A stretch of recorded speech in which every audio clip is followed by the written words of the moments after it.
Bismillahirrahmanirrahim. Elhamdülillahi Rabbil alemin ve la kuvvetil muttakin. Ve salatu ve selamu ala Resulina Muhammedin ve ala alihi ve sahbihi ecmain ila yevmiddin. Allahümme eşrah sadri ve yessirli emri ve ahlul ukdeten min lisani yefkahu kavli. Rabbim dilimizdeki düğümleri çözsün, yüreğimizdeki, zihnimizdeki düğümleri çözsün ki birbirimizi anlayabilelim. Rabbim katından bize bir yardım nasip etsin. Bir yere girerken doğrulukla girmeyi, çıkarken doğrulukla çıkmayı nasip etsin.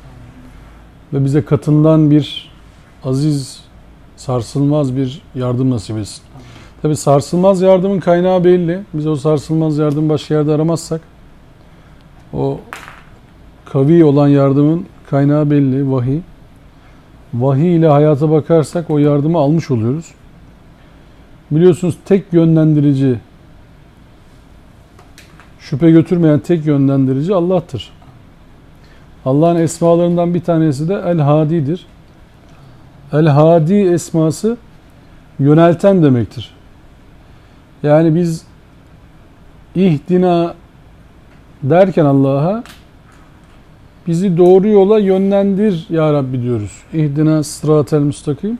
Yani çıkması mümkün olmayan yola sen bizi yönlendir diyoruz. Allah'a öyle dua ediyoruz. Sırat-ı müstakim tam da o demek. Yani bizim anlayacağımız manada biraz sırat-ı müstakim şu. Sırat zaten yol, müstakim olan istikamet üzere yolundan. Yani sağdan soldan girme olmayan, sağdan soldan da kolay çıkılmayan bir yol demek. Yani bizim anlayacağımız manada şu olabilir. Otobanlar, ya paralı yollar dediğimiz böyle girip de uzun bir kilometre üzerinde yaptığınız otobanlar, sağdan soldan girdisi olmayan, çok fazla çıkılmayan yollar, o sırat-ı müstakim biraz tarifler. Yani bir yol yapmışsınız, kavşak mavşak yok, dümdüz gidiyorsunuz. Yani buradan Ankara'ya kadar kilometrelerce sağa sola sapmadan devam ediyorsunuz. Kilometrelerce o yolu devam ettiririz ve yola hiç kimse girmeyecek. Sadece önünüze bakacaksınız artık. Biz öyle bir yola yönlendirmesini istiyoruz. Öyle bir yol, Kur'an-ı tabirle baktığınız zaman Allah'ın ipine kim sarılmak ister dediği zaman Allah'ın ipi olarak tariflenen şey hiç şüphe yok ki vahiydir. Yani وَلَا تَفَرَّكُوا diyor ya Allah bize. وَاَعْتَسِمُوا بِحَبْلِ اللّٰهِ جَمِيعًا. Yani وَلَا تَفَرَّكُوا وَاَعْتَسِمُوا بِحَبْلِ اللّٰهِ جَمِيعًا. Tefrikaya düşmeyin ve Allah'ın ipine sımsıkı sarılın. Hatta Saf suresinde Müslümanlara hitap olarak şöyle deniliyor değil mi? كَاَنَّهُنَّ الْبُنْيَانٌ مَرْسُوسٌ. Yani birbirine geçmiş tuğlalar gibilerdir deniliyor. O kadar birbirine sarılan insanlardır deniliyor. Yani biz aslında Müslüman olan grup, Müslüman olduğunu iddia eden insanlar birbirlerine sımsıkı bağlıdırlar. Bağlı olmalarının sebebi Allah'ın ipine sımsıkı bağlı olmalarıdır. Yani belirli bir coğrafyada doğmuş olmaları, belirli bir ten rengine sahip olmaları, belirli bir cemaatin, vakfın mensubu olmaları değil, Allah'ın ipine sımsıkı bağlı olup olmadıklarıdır esas olan. Yani Allah'ın ipine sımsıkı bağlıysanız yeryüzündeki Allah'ın ipine sımsıkı bağlı olan herkese kardeşsinizdir, işbirliği yapabilirsiniz. Allah'ın ipine sımsıkı bağlı olanlar kimlerdir? Allah'ın ipine sımsıkı bağlı olanlar hiç şüphesiz akledenlerdir. Aklını kullanmayanların sonu nedir? Üzerlerine pisliğin yağdırılmasıdır. Yani aklını kullananlar, güven verenler, güven içerisinde yaşayanlar, güven içerisinde yaşanan bir toplum Allah'ın ipine bağlanmış bir toplumdur. Eğer sizin toplumunuzda yalan hüküm sürüyorsa, adaletsizlik hüküm sürüyorsa, zulüm hüküm sürüyorsa, orada siz büyük camiler de inşa etseniz, hepimiz Müslümanız da deseniz, Kur'an'a göre bu bir anlam ifade etmez. Çünkü Allah dediklerinizi bir tarafa koyacak, yaptıklarınızı bir tarafa koyacak. Sonuçta iş yaptıklarımız üzerinden tartıya gelecek. Hatta en büyük günahlardan kabul edilir Kur'an'a göre. لِمَ تَكُولُونَ مَا لَا تَفَلُونَ diyor ya. كَبُرَ مَقْتًا اِنْدَ اللّٰهِ اَنْ تَكُولُوا مَا لَا تَفَلُونَ. Yapmadığınız şeyleri niye söylüyorsunuz? Bu Allah katında çok büyük günahtır. Yani Kur'an-ı Kerim'de arasanız çok büyük günah nedir ya Rabbi diye sorsanız kaç tane cevap alacaksınız? Yapmayacağın işleri söylemek. 72. Keburamaktan indallah. 72 Kur'an-ı Kerim'i arasanız diyorum bak. Tamam, bunlar Fıkıh kitaplarını sormuyorum. Kur'an-ı Kerim'i arasanız Ayetlerin üstünde örtmek. hangisi büyük günahtır yani? 3 tane günah vardı değil mi? Büyük günah. Keburamaktan indallah. Yapmayacağın işleri söylemek. Şirk koşmak birincisi. Zulümdür değil mi? Çok büyük günahtır. Evet. İkincisi neymiş? Yapmadığın işleri söylemekmiş. Zulüm bir şey değil mi hocam? Ayetin üstüne örtmek gibi zulüm değil mi? Ya küfür o söylediğin. Yapmadığın işleri mi, yapmayacağın işleri mi? Yapmadığın işi de söylesen, yapmayacağın işi de söylesen. Yani yalan da güven.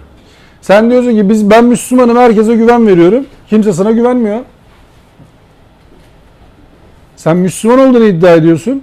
Adam sana borç vermeye korkuyor. Adam sana mal satmaya korkuyor. Adam sana emanet vermeye korkuyor. Ama diyorsun ki biz Müslümanız, namazım kaçmasın. Ya kaçmış senin namazın zaten. Sorun var toplumda. Kimse birbirine güvenmiyor toplumda. Ne demek namazım kaçmasın? Birçok şey kaçmış zaten orada. Namazın kalkıyor. Adaletsizlik almış başına gitmiş. Rüşvet almış başına gitmiş. Ona başka isimler takmışsın. Bahşiş demişsin bazı Arap ülkelerinde veya Azerbaycan'da falan. Tahsisat demişsin, bilmem ne demişsin. İrtikaplar filan, rüşvet adını değiştiriyorsun. Ya bu rüşvet mi abicim işte? Senin hakkın olmayan para mı? Bu hakkın olmayan para. Niye alıyorsun bunu ya? Biz bununla yol yaptıracağız, cami yaptıracağız. Hakkın değil ki bu senin. Bu senin hakkın değil. Adam şimdi senden diyelim ki dükkanına ruhsat alacak. İş yapacak. Dükkanın ruhsatı bellidir. Metrekaresi hesabı yapılır. Alırsın fiyatını şu kadar dersin. Sen diyorsun ki şimdi biz sana bu ruhsatı vereceğiz ama biz işte bir yerde cami yaptırıyoruz. Sen bize bir 10 bin lira daha fazla para ver. Şimdi olmadı ki. Ya da şu bakla getiriyor ya. Olmadı ki. Sen cami de yaptırsan olmaz hemşerim yani. Yapamazsın bunu. Olmaz. Rıza yok orada. Sen adamı bir şekilde bir de adamı sen kötüye yönlendiriyorsun. Olmaz yaptığın iş. Bu haksızlıktır. Rüşvete kapı açıyor. Açıyorsun sen. Ondan sonra adam diyecek ki abi bizim bahçeyi biraz da şu tarafa kaydıralım mı? Sizin camiye biraz yardım yapayım. Camiye olmaz okula yap. Günah çünkü camiye. Ne fark etti ki yani? Sonra belediye başkanı bilmem ne başkanı gel kurdeleyi kes. Ya ne kesiyorsun? Hani şey gibi bu. İşte faizleri %5'e düşürdük. Allah bereketli etsin demek kadar. İslami bir söyleye bu yani. Faizleri %5'e düşürdük. Allah bereketli etsin. Olur eder tabii. Niye etmesin yani? Emin olur. Toki alanlara. Oradan alırsanız kredi caiz, buradan alırsanız ya nerelere geldi iş yani? Yani bu şey din ana kaynaktan sapınca, Kur'an'dan uzaklaşınca bak nerelere kadar gidebiliyormuş iş yani. Adam ya artık şaşırınca demek ki iyice zıvanadan çıkınca iş Ehl-i Sünnet vel Cemaat'in bilmem neyin işte şeyi savunucusu adamlar o zaman onlar. İş adamı ise çok geziyorsa 4 tane ilde eşi olabilir döndü iş yani. Bu artık iş zıvanadan çıktı yani. O zaman futbolcular ben o futbolcu yerinde olsam o tarikata girerim. Hangi tarikatsa o? Bütün gün deplasmana gidiyorlar. Oralara geziyorlar, buralara gidiyorlar. Bu nasıl bir şey ya? O zaman o kadar takım kadar da eş olması lazım. Ya bu nasıl bir şey? Ben anlamadım yani. Bir de bu erkek üzerinden bu dini niye bu kadar okuyorsunuz? Ne yapmaya çalışıyorsunuz yani? Sorsam bu adamlar Ehl-i Sünnet vel Cemaat Müslüman, biz deliyiz yani. Biz yoldan çıkmışlarız yani. Tamam çıktığımız bir yol var da hani o Kur'an'dan çıktığımız manasına gelmez. Biz Kur'an'ı anlamaya çalışan insanlarız. Kur'an'a göre yaşamaya çalışan insanlarız. Siz nereden öğreniyorsunuz bu dini ya? Bu kadar günah helali nereden buluyorsunuz yani? Bunlarla ne yapacaklar? İşte ona cevap veremezler. Vermek istemezler. O zaman diyorlar ki ya terbiyesizlik yapıyorsunuz. Böyle soru mu sorulur? Onlar söyleyince normal ama. Şimdi bugünkü ilk ayetimiz 45. ayet. Burada 3 tane mealden çalışacağız bu akşam. Bir tanesi devamlı takip ettiğimiz Hayat kitabı Kur'an Mustafa İslamoğlu. Bir tanesi İstanbul İlahiyat olması lazım. Profesör Doktor Murat Sülün. Bir tanesi benim çok saygı duyduğum, hepsine saygı duyuyorum ama Hüseyin Atay bence çok büyük saygıyı hak eden birisi. Profesör Doktor Hüseyin Atay. Ankara İlahiyat. Allah ömrünü bereketli kılsın ki bence ömrünün sadakasını, zekatını sonuna kadar vermeye çalışan birisi. Bu yaşta ilimle uğraşan birisi. Bende de var. Yani ben Hüseyin Atay'ın eserlerini yani hararetle tavsiye ederim, öyle söyleyeyim. Hüseyin Atay'ın Kur'an'ı anlama yöntemlerini, Kur'an'dan ayetleri okuma yöntemlerini tavsiye ederim. Kitaplarını okumanızı tavsiye ederim. Hüseyin Atay bu toprakların yetiştirdiği çok iyi zihinlerden bir tanesi. Nasip olursa planımız da var. İnşallah biraz daha üşengeç olmazsak ziyaretine gidip duasını almaya çalışacağız. Teşekkür edeceğim kendisine. Çok güzel bir bakış açısı kazandırmış. Bir kere Ankara İlahiyat'a da kazandırmış. Mehmet Said Hatipoğlu Hoca ile beraber. Hatta Esad Coşan'ın da orada biliyorsunuz şeyi var. Ders verdiği dönemler var. Çok iyi bir ekol olmuşlar. Mehmet Said Hatipoğlu Hoca'nın hadis üzerindeki çalışmaları çok güzeldir. Hadis okuma yöntemleri çok güzeldir. Hadis kritikleri çok güzeldir. Hüseyin Atay Hoca'nın Kur'an'ı anlama yöntemi çok iddialıdır, çok güzeldir. Yani Hüseyin Atay Hoca sohbetinde bulunsanız, kitaplarını okusanız bence yani ilahiyat bitirmiş kadar olursunuz, öyle söyleyeyim size. Yani çok enteresan birisi. Yani Mustafa İslamoğlu bir değerdir bu ülke için. Mehmet Okuyan bir değerdir ama Hüseyin Atay bir değerdir yani. Onu teşekkür etmek lazım ona yani. Onlardandır yani, kapıyı açanlardandır. Bu ülkede Kur'an'ın anlaşılması gerektiğine inananlardandır. Herkesin anlayabileceğine inananlardandır. Yani kayda geçsin diye söylüyorum. Bence Hüseyin Atay'ın eserlerini edinin, okumaya çalışın. Hüseyin Atay Hoca ömrünü İslam için yaşamış ve alimliğin hakkını veren insanlardan bir tanesi. Allah hayırlı işlerinde yardımcısı olsun. Rahmetiyle kuşatsın onu inşallah. 45. ayet şu. Şöyle başlıyor. Estağfirullah. Ve lekad erselna ila semude ehahum salihan in i'budullaha fe izahum feriqan yahtasimun. Bu kadar konuştuktan sonra Hüseyin Atay'ın mealiyle başlayacağım ki hemen hemen aynı olduğunu göreceksiniz buraların. Andolsun ki Semud ulusuna Allah'a tapın diye kardeşleri Salih'i gönderdik. Hemen birbiriyle çekişen iki takım oluverdiler. Doğrusu Semud'a da soydaşları Salih'i yalnız Allah'a kulluk edin diye gönderdik. Fakat onlar birbiriyle çekişen iki fırkaya ayrılıverdiler. Yine şeyde de Murat Sülüm'de de gerçek şu ki Allah'a kulluk ederek edin diyerek kardeşleri Salih'i Semud'a gönderdik ama hemen birbiriyle çekişip kavga eden iki grup oluverdiler. Semud deyince aklınıza ne geliyor? Semud kavmi deyince? Deve. Deveden önce bir şey daha gelmesi lazım. Semud aslında Semud dediğiniz kavim normalde şeydir. Su uygarlığıdır. Yani suyuyla meşhurdur. Suyu kullanmasıyla meşhurdur. Yani deveye su vermemeleri sularının azlığından değildir. Yani su yok. Avustralya'da bu şu anda hani olan şey gibi değil yani. Avustralya'dakini çok böyle şu anda şişirdiler. Develer öldürülüyor filan vesaire gibi de. Avustralya'da niye yapıldığını kimse biliyor mu onu da bilmiyorum yani. Birisi öyle diyor işte. Suyu çok içiyor diye diyorlar falan bilmem ne. Şimdi burada da kediler kısırlaştırılıyor, köpekler kısırlaştırılıyor. Avrupa'da biliyorsunuz köpekler bir ay mı ne kalıyor galiba veya daha az bir süre. Sahiplenme kamplarına alıp topluyorlar kedileri, köpekleri. Sahip edinilmedi öldürüyorlar. Şimdi bu dünyanın şu andaki birçok coğrafyasında farklı uygulamalar olan bir şey. Burada da kısırlaştırılıyor kedi köpekler. İşte her semtin kedi köpek çetelesi çıkarılmış. Kısırlaştırıyorlar. Tamam diyorlar. Bundan fazlası olmaz burada. Besleyemeyiz, tutamayız, o olur, bu olur falan. Kedilerle, köpeklerle uğraşıyorlar. Avustralya'da develerle uğraşılınca bu kadar ortaya ayağa kalkıyor. Başka yerlerde neler yapılıyor? Yani şeyde affedersin İspanya'da boğa güreşi yapılıyor. Keyif için. Boğaları çatır çatır öldürüyorlar. Kimisinin gıkı çıkıyor mu ya? Tamam oraya da bir şey söyleyin de anlayalım yani samimi olduğunuzu. Ya da köpek yarıştırıyorsun, köpek kavga ettiriyorsun. Türkiye'de de garip şeyler var. Yani horoz güreşleri var, köpek güreşleri var. Acayip kavga ettiriyorlar. Yani oraya kızana kadar burada da bir kaldırın bunları da görelim yani ne oldu ne bittiğini. Şimdi Saçma sapan işler her tarafta var. Şimdi bu arkadaşlar normalde suyu çok olan bir bölge. Semud kavminin yaşadığı yer. Ama bu arkadaşların derdi şu.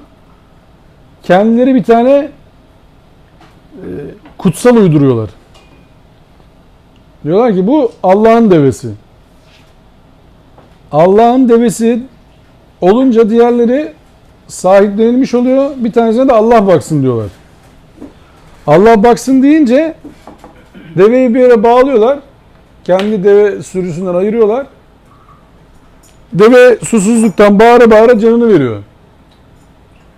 Katlediyorlar. Yani devenin canını çıkarıyorlar. Yani deveye hiçbir şey vermiyorlar. Bu Allah'ın devesi, Allah baksın diyorlar. Yani sohbetin başında şunu söylemeye çalışmıştım. Eğer şirazeniz bozulursa Allah'ın bak dediği yerden bakmazsan, Allah'ın oku dediği gibi okumazsan kendine kutsal uydurursun, kendine yalan uydurursun, kendine etik uydurursun ve o etikleri ilahlaştırırsın. Yeni kutsallar yaparsın kendine. O kutsalları da dokundurmazsın o saatten sonra. Yani şimdi en trajik olan şu anda belki şeydir değil mi? Maymuna tapanlar var. İneğe tapanlar var. Biz ineği biraz semizse kesip hemen işte ızgarada değerlendiriyoruz sağ olsun kendisine ya da işte süt üretiminde kullanıyoruz. Abiler işte ona tapacaklar filan böyle dokundurtmayacaklar şu bu falan. Şimdi nasıl oluyor diyorsun bu? Nasıl bir mantık bu? İşte ama adam diyor ki sen benim inancıma karışma. Ben de senin Allah diye bir kavrama inanmana karışmıyorum. Sen benim ibadetime niye karışıyorsun? Sen de böyle yatıyorsun, kalkıyorsun, bir şeyler yapıyorsun. O da bana göre saçma. Nasıl bir dua bu? Böyle dua olmaz diyor falan. Yani bu inanç işi biraz öyledir. Nereden baktığınızla alakalıdır. Çok gülersiniz. Yani şey anlatırlardı. Çinlinin bir tanesi mezarın başına gitmiş. Mezarın başında ölüsüne şey veriyormuş, pirinç. Dua ederek pirinç bırakıyormuş filan. Yanında da bir Hristiyan var. O da çiçek götürmüş mezarına. İşte Çinli'ye dönüp demiş ki sizinki ne zaman pirinçleri yiyecek demiş yani veriyorsun da falan. Demiş ki sizinki kalkıp çiçekleri ne zaman koklarsa benimki de o zaman pirinçleri yiyecek. Yani çok farklı değil. Oraya gidip de işte birisi pirinç bıraktı da birisi gülü bıraktı arasında çok büyük bir fark yoktur aslında. İşte dua ediyorsanız buradan deseniz oradan deseniz bir fark yoktur aslında. Ama inanç işi biraz öyledir. Şimdi bu Allah'ın baktığı yerden bakmayınca o cahiliye aklında olduğu gibi bir tane evden çıkarken bir put yaparsın kendine. Yolda da tapayım diye. Putuna benzettiğin bir hamurdan bir şekil yaparsın. Sonra yolda giderken ona taparsın. İbadetini yaparsın. Sonra acıkınca da yersin. İkinci putu çıkarırsın. Filan. Taze taze putlarına devam edersin. Ama o put orada kalsaydı keşke. O putlar keşke orada kalsaydı. Biz bugün put üretmiyor muyuz sizce? Ya insanlık şu anda put üretmiyor mu yani bu putları yani insanlık? İnsanlık o şu anda Semud kavminin Salih peygamberle başına gelen işte o kutsallaştırıp da kahrettikleri şeyleri yapmıyorlar mı? Mesela adam bu ülkenin bir geçerli kuralı var şu anda. İşte Mustafa Kemal Atatürk'ün yattığı yer var değil mi? Anıtkabir ilan edilmiş. Ya kimse başına gidip dua etmiyor neredeyse. Lan ne garip bir şey bu. Niye yapıyorsunuz ki bunu yani? Ya böyle bir ritüel ilan etmişsiniz. Duruyorsun karşısında şöyle kafanı yapıyorsun filan. Ya arkadaş oraya kadar gitmişsin. Yani inanırsın inanmazsın. O seni bağlar da lan bari bir dua okuyun yani. Ya ne bu saygı? Ben başından beri anlamadım bu saygı duruşunu. Abi saygı ne yapıyoruz şimdi? Onun getirdiği ideolojinin gereklerini yapıyor. İşte uydurursan sen onu tamam yani onu dersen adam da onun kalksa diyecek ki lan geldiniz bari dua edin falan der bence. Ya o kadar da değil. Ne yapıyorsunuz burada der yani. Şimdi bu saygı duruşu denilen şeyi kattılar hayatın içerisine. Sen saygı duruşu içerisinde dua etmeye kalksan seni ayıplıyorlar şu anda. Kardeşim ne yapıyorsun filan gerici ilan ediyorlar. Ya Allah Allah sen öyle inanıyorsun. Ben de böyle inanayım. Bırak işte yapayım yani. Onu da yaptırmıyor sana. Yani o şeyleri verdiğin zaman kutsalları sen belirlemeye başladığın zaman Servet Hoca. Servet Bayındır mı? O bizden daha iyi biliyor. O yüzden resmi görevde sıkıntı olmaz. Şimdi bunlar niye kavga ediyorlar diye sormak lazım.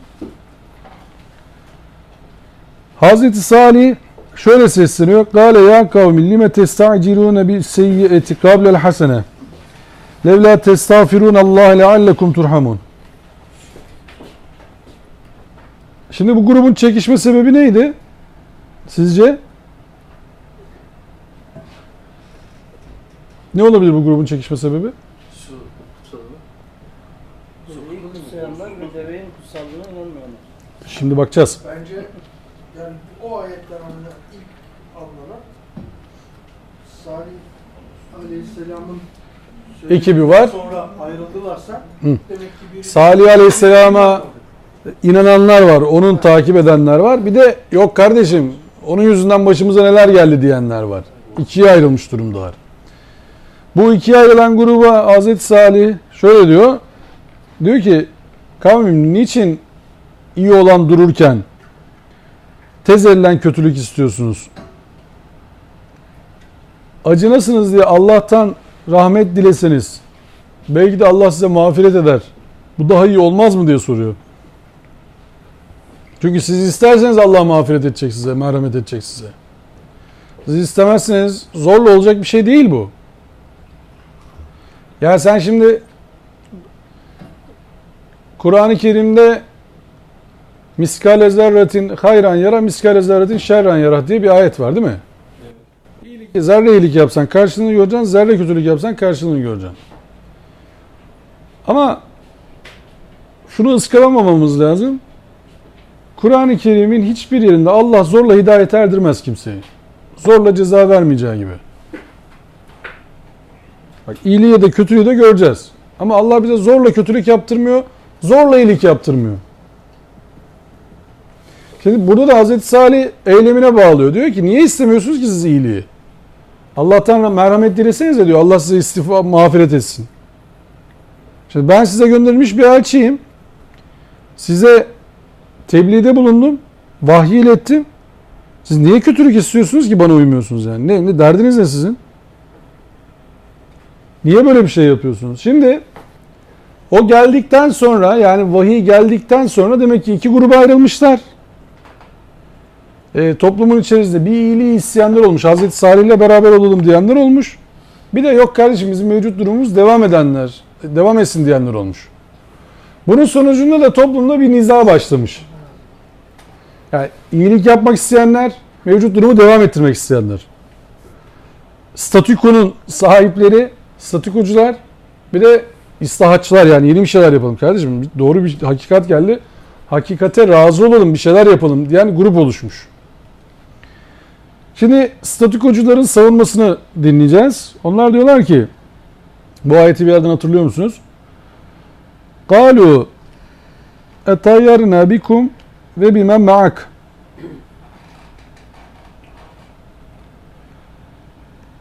Biz senin ve seninle beraber olanların uğursuzluk getirdiğine inanıyoruz. Hangi surede geçiyordu? kendi şeyimizdendir. Hangi sure? قَالُوا طَائِرُكُمْ مَعَكُمْ اِنْ زُكِّرْتُمْ بَلْ اَنْتُمْ قَوْمٌ مُسْرِفُونَ Yasin suresi. Biz Yasin'i meğer olarak bilmediğimiz için Diyor, ölüleri okuyunca şey olmuyor. Şimdi orada ne diyordu? قَالُوا اِنَّا تَطَيَّرْنَا بِكُمْ لَاِنْ لَنْ تَنْتَهُوا لَنَرْجُمَنَّكُمْ وَلَيَمَسَّنَّكُمْ مِنَّا عَذَابٌ اَلِيمٌ Onlar dediler ki, ama bak sizinle beraber buraya şey geldi, uğursuzluk geldi. Eğer bu söylediklerinizden vazgeçmezseniz sizi taşlarız ve elimizden de elin bir azap göreceksiniz yani. قَالُوا طَائِرُكُمْ مَعَكُمْ diyor ki, uğursuzluk sizle alakalı bir şey, bende değil. اِنْ زُكِّرْتُمْ eğer bunu hatırlarsanız. Onlar diyorlar ki قَالُوا اِنَّا تَطَيَّرْنَا بِكُمْ Burada da diyor ki bak قَالُوا تَطَيَّرْنَا بِكَ ve bilmem me'ak. Sen ve seninle beraber olanlarla beraber geldi bu uğursuzluk buraya. Sen bir de sana tabi olanlar buraya kötü yaptı, uğursuzluk yaptı şimdi. Şimdi bazı bizim diyelim ki bir iş yerini ziyaret ediyoruz. Hı. O gittikten sonra diyelim ki bir olumsuz bir ortam oluyor. Diyor ki şu adam geldi, uğursuz geldi. Hı. Kullanıyoruz diyoruz bunlara. Maalesef yani bu ayeti nasıl anlamışız? Nazar ayetini nasıl anlıyorsa uğur vakasında böyle Bir anlıyor. insanın gelip gitmesinden uğursuzluk Şimdi yapıyoruz. o gelip gitmesindeki uğursuzluğu kimler yapıyormuş? Buradan anladığımız kadarıyla. Yani imani zaafı olan, Allah'ın kitabını hakkıyla anlayamamış insanlar siyaha, kediye, merdiven altına, kara kediye, fareye, tırta, pırta, ona, şuna, buna, 13'e Hocam bir de Peygamber Aleyhisselam'ın ağzında şey yapıyorlar. Ne Ağzından böyle? denetler. 3 şeyde uğursuzluk Hı. görebiliyorsunuz. Biri eşiniz, biri eviniz, bir de bindiğiniz ulak yani. Vasıtan. Böyle seyahat diye hadisi yüktürüyorlar yani. Böyle hadis var. sahih değil. Bunları değiştirmeniz lazım. Zayıf hadis. Şöyle zayıf hadis diye yutturuyorlar. Ebu Hureyre denilen arkadaş ya böyle mescidin etrafında veya işte sohbet edilen yerin etrafında dolanırken olayın orijinali şu. Allah Resulü diyor ki uğursuzluk diye bir şey yoktur. Olsaydı şu 3 olabilirdi diye sayıyor. O sonuna yetişiyor. O sonuna yetişiyor, devam ediyor. Başını bilmediği için diyor ki uğursuzluk olsa şunlarmış. 3 tane uğursuzluk var, bunlarmış diyor. Duydum diyor, dedi. Allah. Ama öbürü de diyor ki ya sen onu duydun da başında biz duyduk yani. Uğursuzluk diye bir şey yok dedi. Şimdi yazılı metinlerin güçlü hale gelmesi, teyitli hale gelmesi bir süreçtir. Sözlü öğrenimin olduğu yerlerde hata çok açıktır, olabilir. Çünkü siz duyuyorsunuz, yanınızdakine aktarıyorsunuz. Şimdi bu akşam evinizde bir deneyin. Biz burada yaklaşık 45 dakika, 1 saat konuşmuş olacağız. 45 dakika, 1 saat eve aktarmaya çalışın. Kaç tane kelimeyi tutturacaksınız aktarırken? 2-3 ayeti. Şimdi hadis külliyatında bu işin tutturulamayacağı fark edilince şöyle bir söz gelmiş. Muhtevatır. Hayır. Kal ev kema kal. Oo.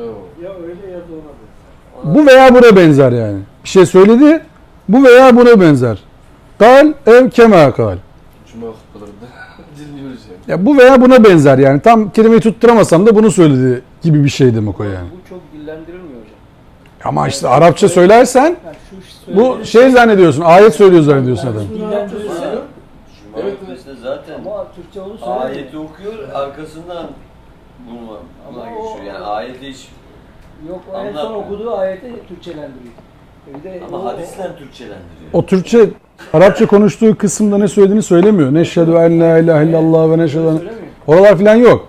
İşte bak diyor ki kal ev kema kal. Yani bu veya buna benzer. Tabii. Ya bu da olabilir. Buna yakın kelimeler de olabilir yani. Hadise böyle net bir yaklaşım olur mu yani? Olmaz. Bu veya da bu işte. Buna benzer bir şey. Ne söyledi hoca? Hutbede ne söyledi? Ne söylemedi ki yani. Öyle bir anlattı ki yani. Şimdi anlatamıyorum ama çok güzel şeyler anlattı yani. Bu Türkiye'de böyledir genelde bu iş. Dışarı çıkar, hacı abiler etkilenmiştir hutbeden. Dersin ki ne anlattı? Aa. Ne anlatmadı ki yani. O kadar etkilendim ki anlatacak söz bulamıyorum ya. Ya öyle. En iyisi o yani. Hangi ayeti işletirsem O yok. Ama süper konuştu ya. Valla çok böyle duygulandık yani anlatırken bile. Ama ben hani Türkiye'nin durumunun çok ileri gitme şansı yok bu açıdan. Ama kal ev kema kal duydunuz mu? Bilin ki onu diyor yani. Bu ya da buna benzer yani. Bu, benzer bir şey. bu buna yakın bir şey söylemiştir yani. Bu değilse bile. Tam değildir yani. Ha bu kesin. Ya nasıl tutturacaksın zaten onu?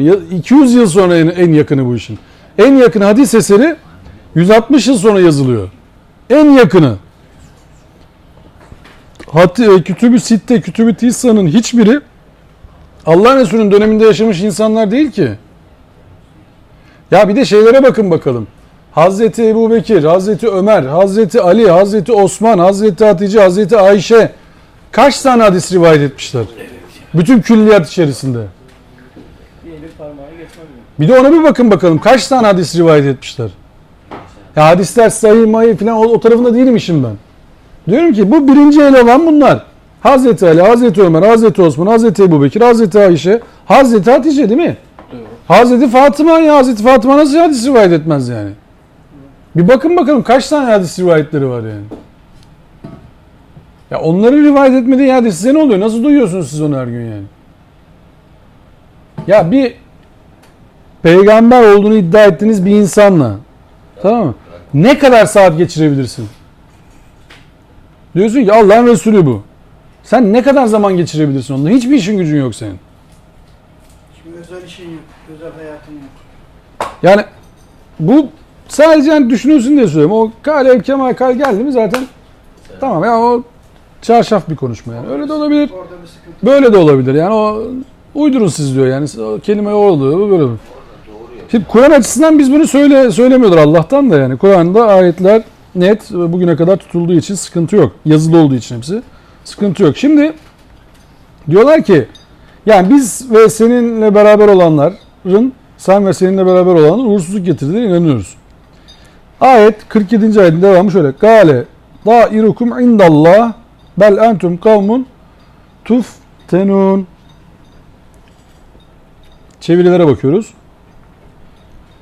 Uğursuzluğunuz Allah katındandır. Hüseyin Atay. Uğrunuz Allah'ın takdirindedir. Mustafa İslamoğlu. Sizin uğursuzluğunuz Allah katındandır. Aksine siz kendi yanlış eylemleriniz yüzünden çeşitli belalarla sınanan bir toplumsunuz. Murat Sülüm. Biraz daha açmış. Evet yani meali biraz daha genişletince işte biraz daha dipnot gibi yapınca öyle. Yani aslında sizin o saate kadar yaptığınız iş takibinizde yaptığınız hatalar bir arkadaşın içeri girmesiyle girmemesiyle tahrik edilmiş de olabilir. Tam o saatte tevafuk olup işiniz bozulmuş da olabilir. Ama siz silsileyi ıskalarsanız o adama yazarsanız o işi lan bu adam gelince bizim müşteriler kaçıyor, satış yapamıyoruz, o kırılıyor, bu düşüyor falan. Siz ondan sonra dua etmeye başlarsınız hocam. O adama her geldiğinde Allah'ım bizim başımıza bu belayı ver demiş olursunuz. Siz artık Suizan etmiş olur. yok. Siz artık duayı ediyorsunuz abi. Suizan değil. Zaten suizan da o. Adamın bir kendine faydası yok yani.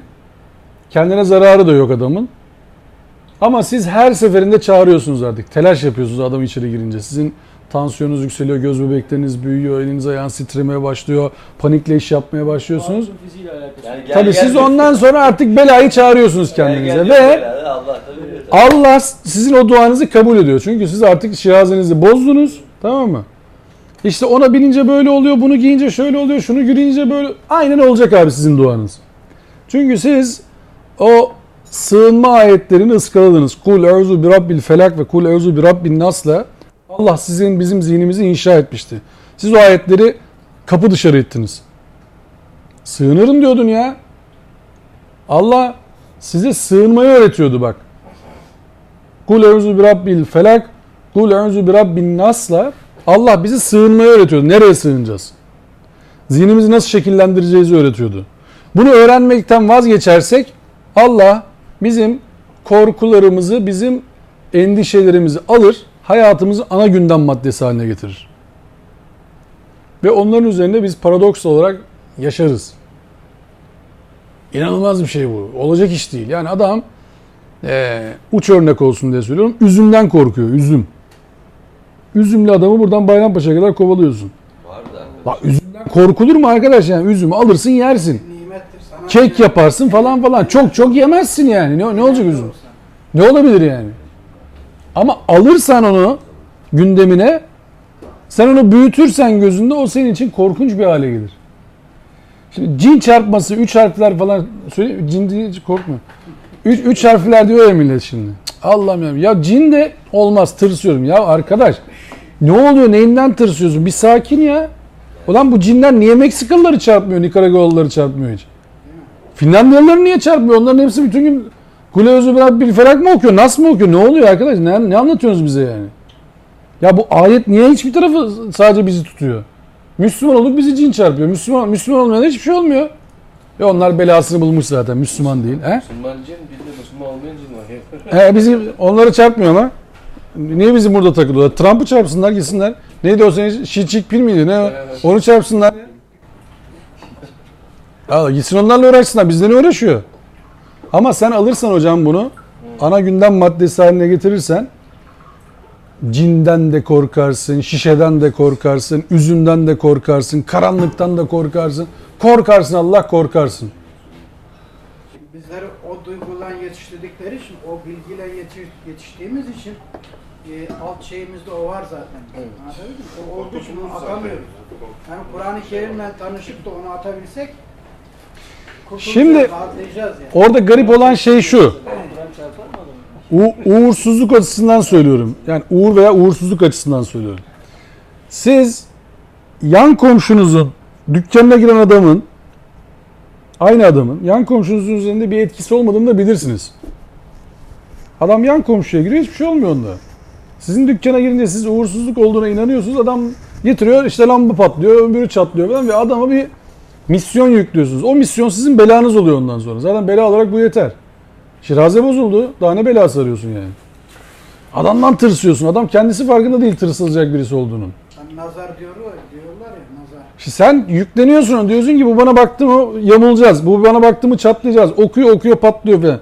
Ya arkadaş bana da bakıyor. Bana niye bir şey olmuyor bu adam? Yani senin yıldızın yüksek, senin yıldızın alçak falan. Ya ne yıldız ne? Senin yükselenin ne yani? Bırak şimdi yükseleni alçalığını. Sen burca ne manası yüklüyorsun? Otursanız oturduğunuz yerde. Ama ıskalanan şey, tekrar söylüyorum, şu: Felak ve Nas sureleri bunalıma girdikten sonra okunacak sureler değildir. Bak bu zihni inşa eder. Adam bunalmış, üstünü başını tutuyor. Sen diyorsun ki Felak ve Nas'ları oku, iyi gelir sana. Gelmez hocam, o olan olmuş. O adamın yapması gereken yavaş yavaş işte böyle sakinleştiricilerle falan bilmem ne biraz normale gelip ondan sonra zihnini tekrar bir regüle etmesi gerekir. Kur'an'la tekrardan zihnini inşa etmesi gerekir. O zaman onlar işe yarar. O zaman dersin ki ya bir dakika ya, karanlığın da Rabbi Allah'mış. Bana yapabileceği bir şey yokmuş bunun. Öbür üfürükçilerin bende zaten bir numarası yokmuş. Bir şey yapamazlarmış bana. Şeytanın bende bir yaptırımı yokmuş. Bir şey yapamaz. Ne korkuyorum ben o zaman ya? Ne korkuyorum yani? Gece de dolanırım, gündüz de dolanırım. Ne var yani? Bize ne öğrettiler? Gecenin hayrı sabahın şerrinden iyidir dediler. Nereden dediler bunu şimdi bize? Kim öğretti bunu bize? Soruyorum size. Bu İslami bir söylev mi? Bunu camide duyan var mı? Din anlatısında duyan var mı bunu? Din diye anlatılan. Ya arkadaş, nereden çıkarıyorsunuz bunları yani? Bu uğursuzluğu nasıl yüklüyorsunuz siz buraya? Çevirirken de gecenin şerrinden koru diye çeviriyorlar o şeyi. Allah şer yaratır mı diye sorsak Kur'an'a sorsak Allah şer yaratır mı? Altı imanın biri hocam o. Efendim? Altı iman. Kur'an'a sorsak diyorum. Ben sizin imanınızı sorgulamıyorum. Kur'an'a sorsak diyorum. Kur'an'a sorsak Allah şer yaratır mı Kur'an'da? Öyle bir şey geçer mi? Şerri insan ister.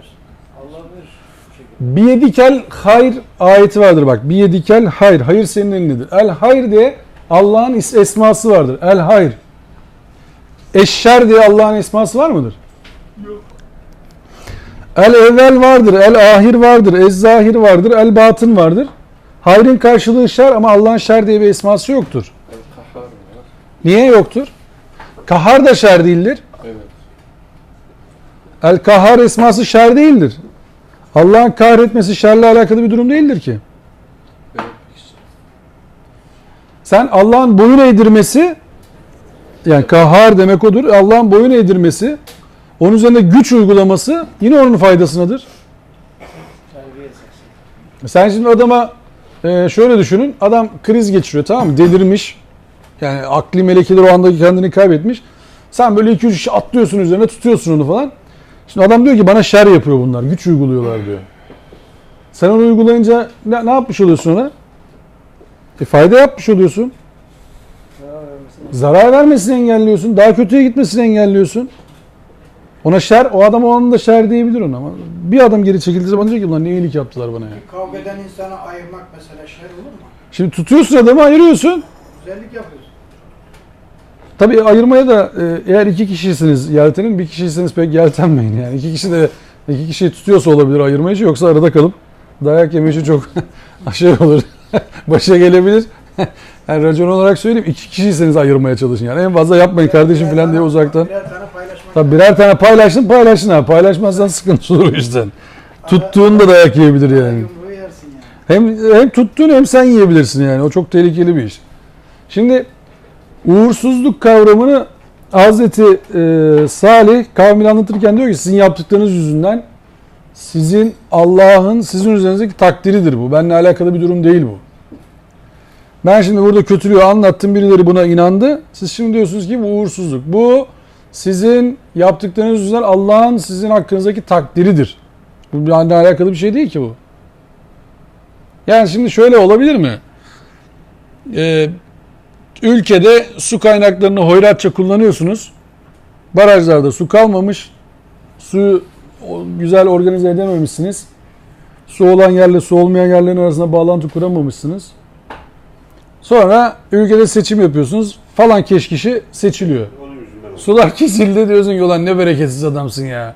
Senin su bile gelmiyor artık vallahi memlekete. Zaten yağmıyordu. İmamoğlu için biliyorlar mesela. Şimdi Hazreti Muhammed bizim için güzel örnek değil mi? Yani en güzel örnek yani. Kur'an bizi öyle tarif ediyor çünkü yani. Çok güzel örnekler vardır diyor onda sizin için. Güneş tutulması oluyor. Çocuğunun vefat ettiği gün. Güneş tutulması oluyor. Çocuğu vefat ediyor.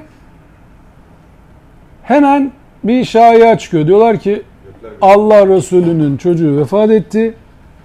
Gökler bile bu duruma üzüldü. Olağanüstü bir durum oluştu. Yas tutuyor. Hemen çağırıyor, diyor ki Bilal ezan oku. Milleti topla, çağrı. Hemen topla. Bunun izahatını yapalım. Yoksa o yayılırsa yandın. Sessiz kalırsa da onaylanmış oluyor. Tabii. Değil mi? Duymasa ertesi gün verirdi o hutbeyi, eminim yani. O gün duymaz. Ertesi gün verirdi.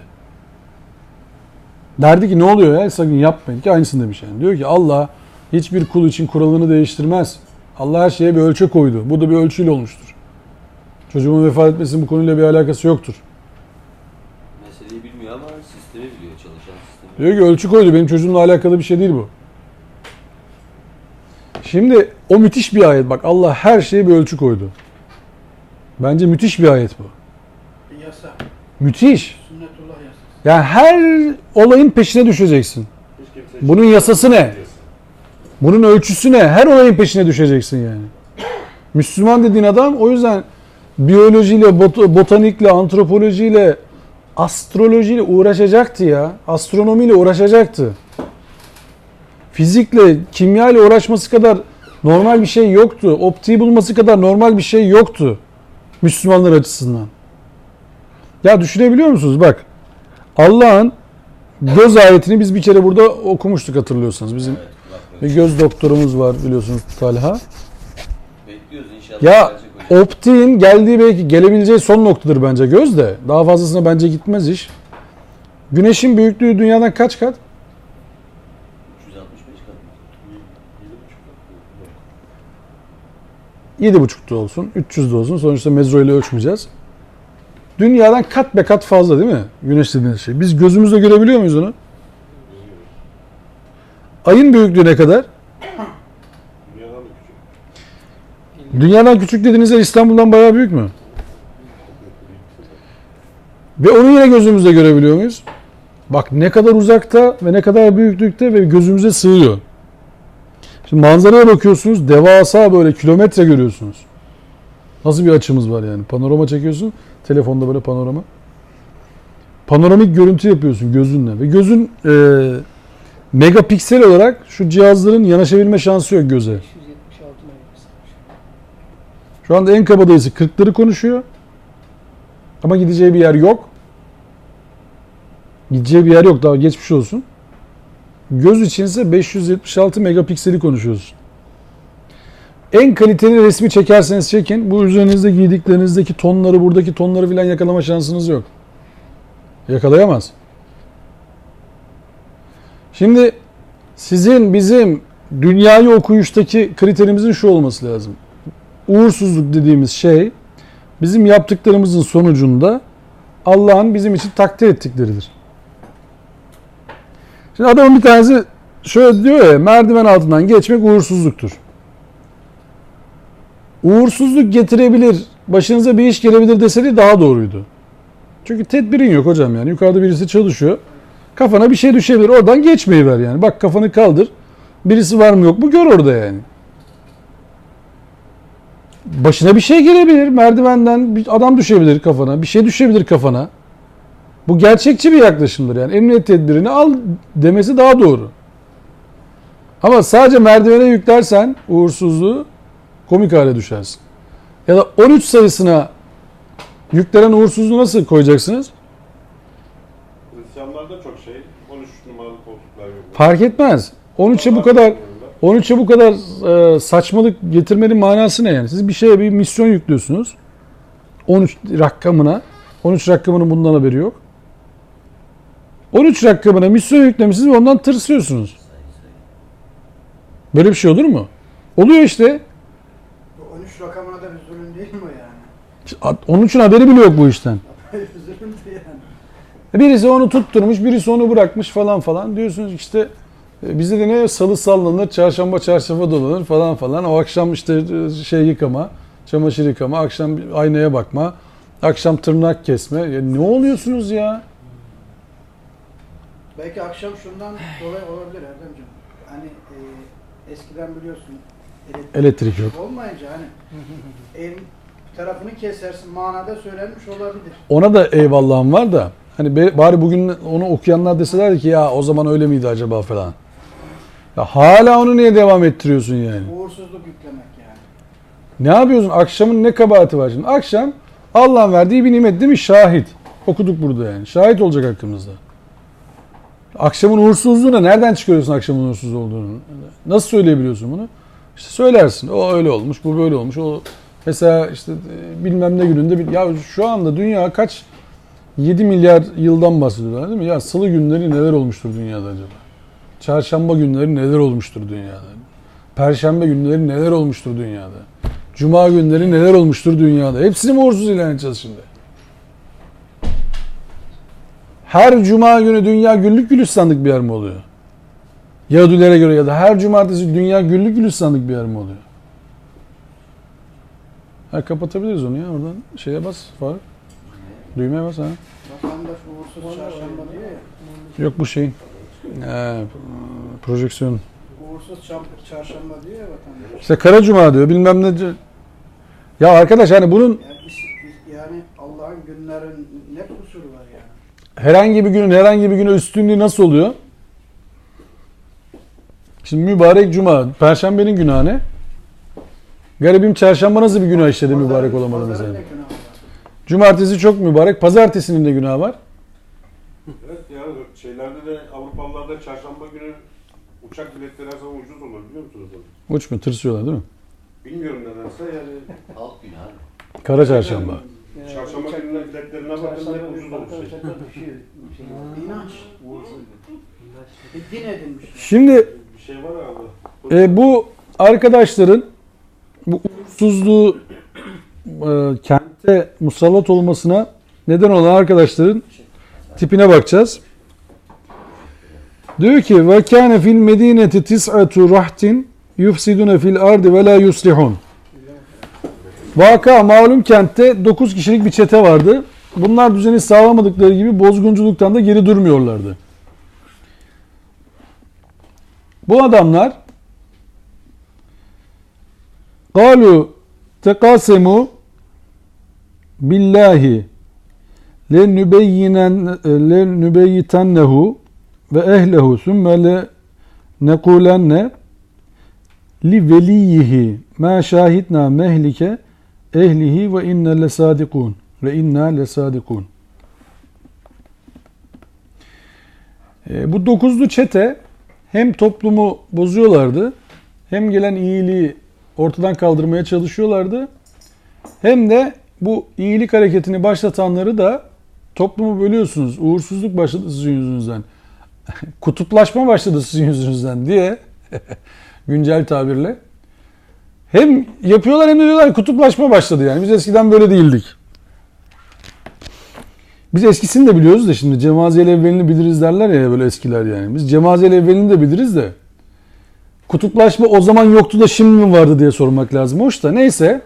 Şimdi biz Hazreti Salih dönemindeyiz. Hazreti Salih diyor ki ya yapmayın işte bak Allah'tan mağfiret diliyor. Onlar diyorlar ki yok kardeşim biz burada 9'lu bir çeteyiz, grubuz. Hakim güçleriz.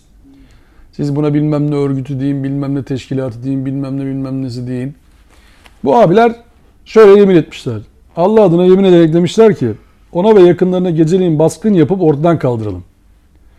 Ardından da kanını dava edecek olanlara biz onun ailesinin ortadan kaldırılmasına asla karışmadık. Çünkü biz kesinlikle özü sözü doğru insanlarız diyelim demişlerdi. Bu yöntem tanıdık geliyor mu size bugünlerden? Peygamberimize suikast düzenlenecek. Yok canım, bu bugünlerden söylüyorum. Peygamberimize suikast düzenlemeleri normal bir şey yani. Bugünlerden evet. Bugünler ya bu hiç mi değişmez bu yöntem yani? Hani böyle bir racon anlatırlar yani. İlk baş sağlığına kim geliyorsa ondan şüphelen diyorlar. Böyle bir şey oldu mu cinayet? Amerika işte bunu yapıyor zaten. İlk baş sağlığına kim geliyorsa ondan şüphelen diyorlar yani. Tamam. Belli ki o işin içerisinde daha kimse duymadan. Hani Kabul Ahbar var ya bir tane. Diyor ki 3 gün sonra Hazreti Ömer ölecek. Diyorlar ki vay be adama bak bildi. Ulan cinayeti yaptıran o zaten. Ekibin içerisinde o var. Projenin içerisinde o var yani. O bilmeyecek de kim bilecek? Zaten işin içerisinde o var yani. Bir bakıyorsun böyle günden birden değişiyor falan. Adamı öldürüyorlar. Öbür taraftan hemen bunlar diyor ki biz endişeliyiz. İşte başsağlığı diliyoruz. Çok üzüldük falan. Lan biz bilmiyoruz daha. Siz nereden hemen duydunuz bunu? Nasıl başsağlığı dilediniz hemen ya? Daha ülke bilmiyor ne olduğunu burada yani. Yani burada bir 15 Temmuz'u yaşadık değil mi? 15 Temmuz'u yaşadık. Bir iki saat sonra dedi ki bizim adamlarımız içeri alınıyor. Endişeliyiz. Nasıl oldu ya? Biz daha kimin içeri alındığını biz bilmiyoruz yani. Siz nereden biliyorsunuz? Nasıl başardınız bu işi? Yani bir şey yapıyorsunuz bari açığa vurmayın bu kadar yani. Bizim adam zamanında şey demişler bizim adamlar başardı filan 80 darbesinde. Bakarsın ama bunlar dünyaya demokrasi gelsin diye. Efendime söyleyeyim. Havarisi, demokrasi havarisi bunlar. Şimdi 5'li çete var. Şimdi o 9'lu çete var. Şimdi 5'li çete var. Birleşmiş Milletler diye bir kurum var değil mi? Elini kaldırmazsa birisi geçmiyor sistemden. İstediğin kadar haklı ol, istediğin kadar haksız ol. Şimdi Çin o 5'liden birisi. Doğu Türkistan'da filan o yapılıyor, bu yapılıyor. Sen şimdi sabaha kadar anlat. Birleşmiş Milletler yaptırım kararı alacak. Nasıl alacak? 5'liden birisi o nasıl alacak? Yok kardeşim kabul etmiyorum dese gitti. Onu bırak. Lan o 5'liğin içerisinde bari bir tane de Müslüman olsaydı. 7,5 milyar adam var ortada. Ya değiştirin. Bunun 1,5'u filan Müslüman sözüm ona. Hadi biri olsun. 7'de 1 ya. Çeteyi altıya. Bari her dinden yani böyle blok dinlerden bir kişiyi koyun oraya. Bir ülkeyi koyun oraya. Biliyorsun yani. Bir de ortak bir istişare yapın bari yani. 5'te 3'e 2 olan kazansın falan. Bir de bunlar O da yok. demokratik, Şimdi sen bunlara desen ki değiştirin kardeşim bu sistemi. Diyorlar ki kardeşim ne bozgunculuk yapıyorsun? uğursuz herif. Müslüman. Sizin yüzünüzden dünya karışacak. Evet. Niye siz mevcut sistemi bozuyorsunuz? Çok aksatmayın şimdi. Niye bozuyorsunuz kardeşim? Uğursuzluk yapıyorsunuz siz. Oturun oturduğunuz yerde. Ya iyi de uyuz olurum mesela o G20 mi ne bir tane toplulular G10 mu G20 mi ne? El sallıyorlar böyle işte. Sözüm ona devlet başkanı. Ulan diyorum neye el sallıyorsunuz? Dünyanın haline bak. Her taraf kan gölüne dönmüş. Bunlar mutlu şekilde el sallıyorlar böyle. Yemişler yemekleri. İmzaları atmışlar kendilerince. Ya hiç mi utanmıyorsunuz bu dünyadan siz ya? Hani neyine el sallıyorsunuz şimdi? Ne bekliyorsunuz bizden ya? Hani güzel işler yapmışlar. Hani ne yaptınız da el sallıyorsunuz bize siz ya?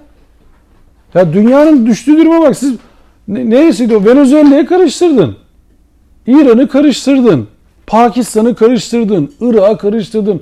Afganistan'ı karıştırdın. Ya yer kalmadı. Bırak Fransa'yı bile karıştırdı. Yer kalmadı ya. Kendilerine Kolombiya'da adam başka atadı kendine. Biz bunu tanıyoruz dedi devlet başkanı olarak. Böyle bir şey olabilir mi ya? Biz nasıl bir dönemden geçiyoruz yani? Libya'da şu anda mevcut bir tane sözüm var ulusal mutabakat hükümeti var. Diyor ki biz öbürünü tanıyoruz. Birleşmiş Milletler onu tanıyor. Birleşmiş Milletler'in içindeki adamlar diyor ki biz öbürünü tanıyoruz. Teröristi tanıyor. Lan nasıl oluyor bu iş yani siz? Oğlum devlet değil yani bu başka bir çatı mı bu? Ya bu adamlara silah veriyorsun sen. Tanınan hükümet var orada. Silah veriyorsun. Yani bu şimdi komedi olsun diye söylemiyorum. Demek ki bu adamlar yarın öbür gün başka bir ülkede bunu çok rahat yapabilecekler. Yapıyorlar. O Maduro neredeydi? Kolombiya'da mıydı? Neredeydi o? Venezuela'da. Maduro'yu seçtik biz diyor. Nasıl seçtin ya? Daha seçim oluyor. Başkası seçiliyor orada. Diyor ki biz Maduro'yu tanıyoruz. Yani Allah korusun yarın öbür gün burada olmayacağına garantisi var mı bu işin ya? Böyle bir şey olabilir mi ya? Irak'a bak. Kaç senedir toplanamıyor? Suriye kaç senedir perişan? Belki bir 30-40 sene daha perişan. Yok. Ülke yok ortada. İnsan kalmış. Ya bu ülke insanların hep beraber söylüyorum ya. Hepimiz için söylüyorum. Ya öyle ya da böyle bak. O parti bu parti beni ilgilendirmiyor. Ama ortada bir devletin olması lazım. Dışarıdan müdahale olmaması lazım. Bunu kimsenin istememesi lazım. Bu adamlara güven olur mu ya? Sen bu adamı ülkene soktun mu yandın. Yandın. Ne namusun kadar, ne ticaretin kadar, ne insanlığın kadar. Yandın ya. Bunlar sokulur mu ülkene? Ne gelecek bunlar? İnsan hakları getirecekler. Demokrasi getirecekler. Ya bırak abi sen otur oturduğun yerde. Gelme bizim buraya ya. Sen kendi memleketine yap ne yapıyorsan ya. Bırak biz burada bir şekilde çözelim kendi içimizde bu işi. İşte bize de teröristleri destekleyerek işte o şeyi bize de kurmaya çalışıyorlar işte. Ya bu arkadaşların bak işte ne diyorlarmış? Onu yardım edenleri baskın yapalım. Ortadan kaldıralım. Dava edecek kimselere diyelim ki sakin olun. Biz yapmadık. Yapanların da peşine düşeceğiz. Merak etme yakalayacağız. Adalet mülkün temelidir. Yapacağız merak etmeyin yani. Kardeşim. Biz çözeceğiz bu işi. Hiç merak etmeyin yani. Ya dün füze attın abi neyi çözeceksin? Çık o zaman de işte ben yaptım de. İsrail'in Filistin'de yaptığı ne senelerdir? Hadi çözün. Ne arıyorsunuz? Çözün hadi. Hollanda Bosna'da ne yaptı? O Srebrenica'da ne yaptı? Çözün hadi. Yapılan belli.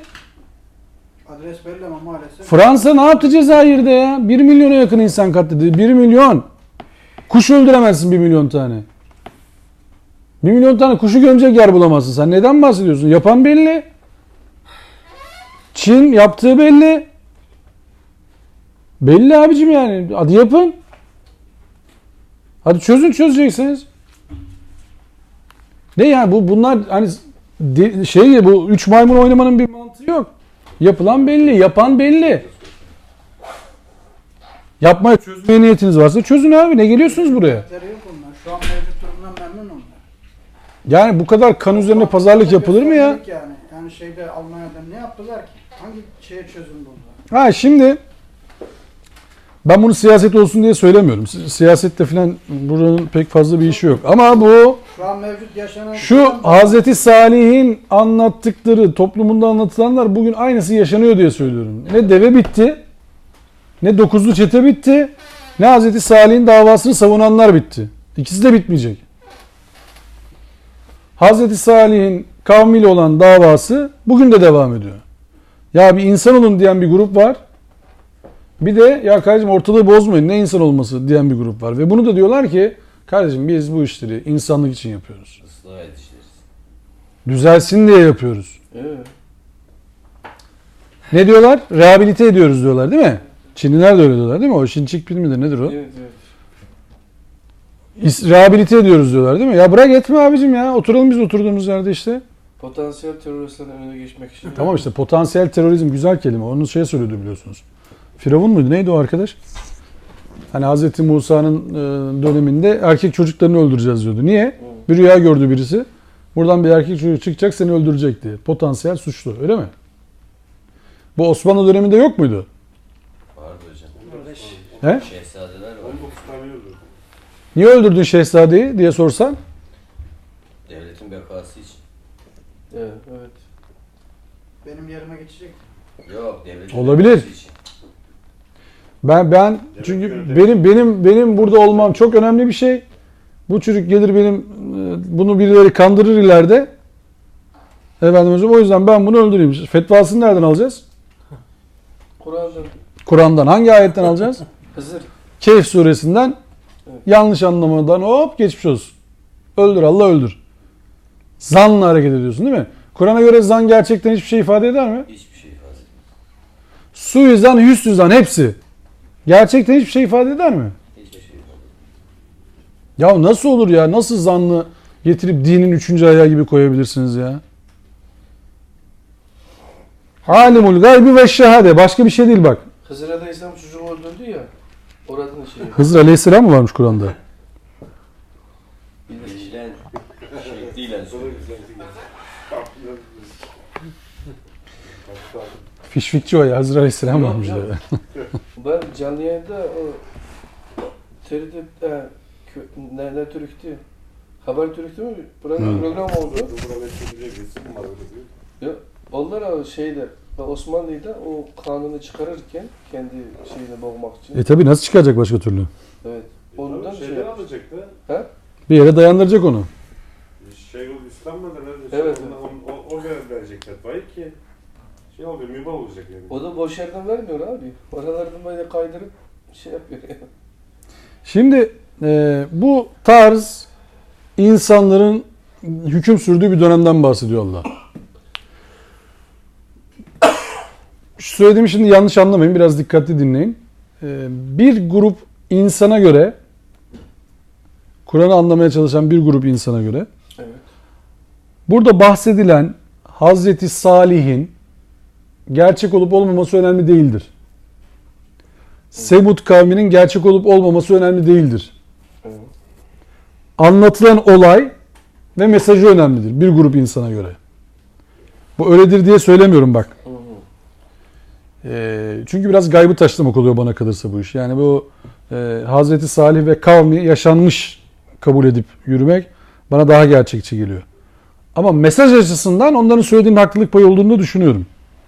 Yani Hazreti Salih'in kavmiyle Hazreti Salih'in diyaloğu böyle olmamış olsa bile mesaj açısından, bu işleri yapanların sonlarının ne olacağı açısından ve bu işler yapılırken bizim ne yapmamızı anlamamız açısından mesajı önemseyen bir zihin olarak söylüyorum. Doğru olabilir.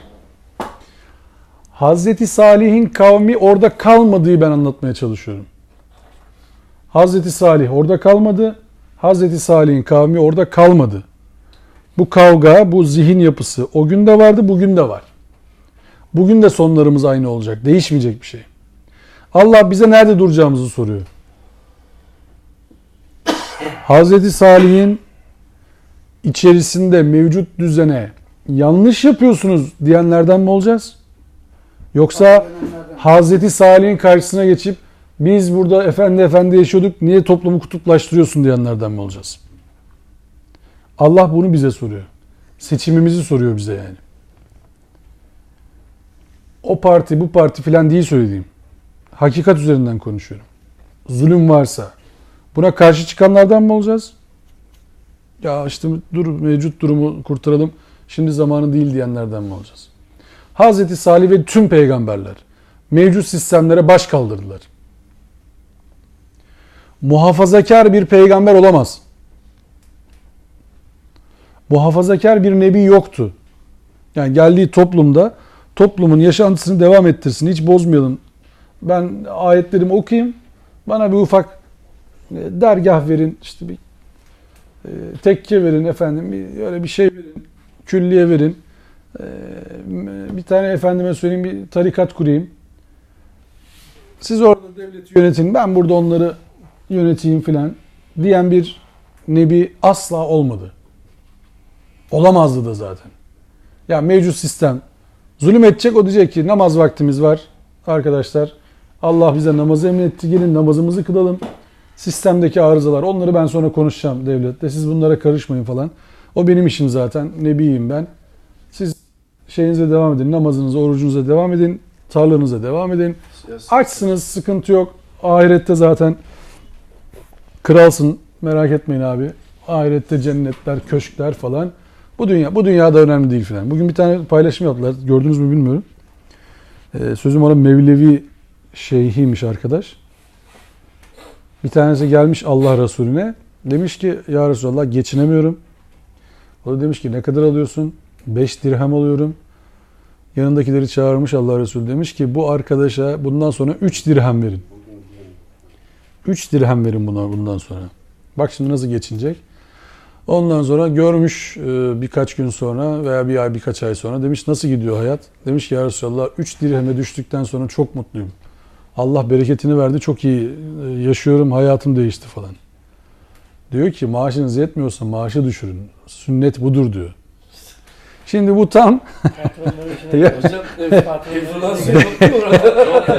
ne? Patronun, devletin arayıp da bulamadığı adam bu yani. Devlet bu hoca efendi kılıklıyı, şarlatanı alıp Diyanet İşleri Başkanı yapması lazım. Altın kaplama tahta söylüyor bunlar tabii.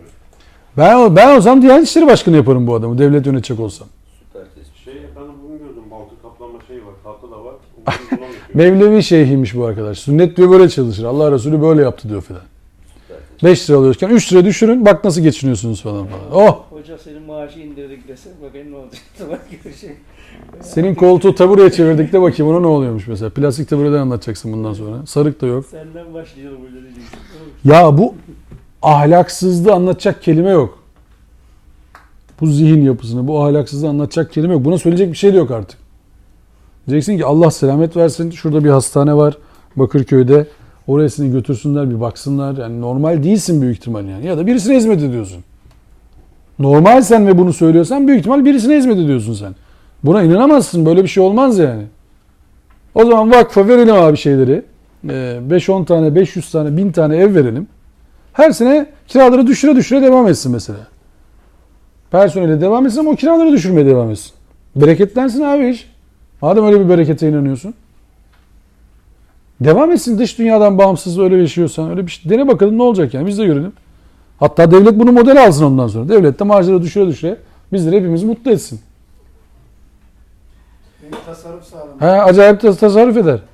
Ya düşünsene işçiler, memurlar toplantıya giriyor devletler. Ne kadar maaşımızı düşüreceksiniz diye talepte bulunuyorlar. Hocam faizleri en düşük seviyeye getirdik. Devletin isteyip de arayıp da bulamadığı model. Faizleri en düşük seviyeye getirdik diye şey yapıyor. Orada nasıl yani? İşte faizi düşürsünler. Maaşı niye düşürüyorlar? Faizi sıfırlasın. Eksi yapsın hatta. Millet mecburen para yatırsın bir tarafa. Şimdi birileri diyormuş işte, müritlere şimdi imanı kurtarma zamanı. Bakmayın üçüne beşine değil mi? İmanı Değil mi? kurtarma zamanı. Şimdi geldik 50. ayete. 54'te kadar okuyacağız. Yani 4 ayetimiz daha var inşallah. Ve mekeru mekran ve mekerna mekran ve hum la yeş'urun.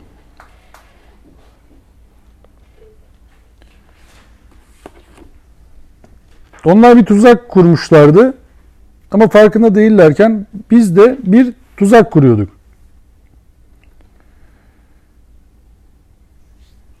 Onlar bir tuzak kurdular, onlar farkına varmadan. Biz de onlara tuzak kurduk.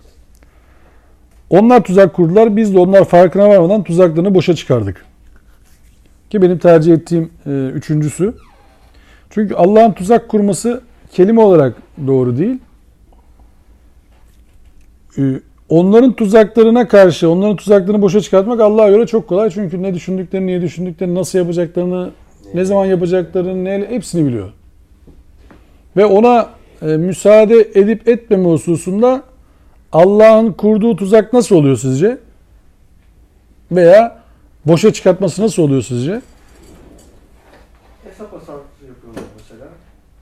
Planladıkları gibi gitmiyor işte. Başka nasıl olabilir? Biraz daha büyük ölçekte bakarsanız. Hakikat her zaman galip geliyor.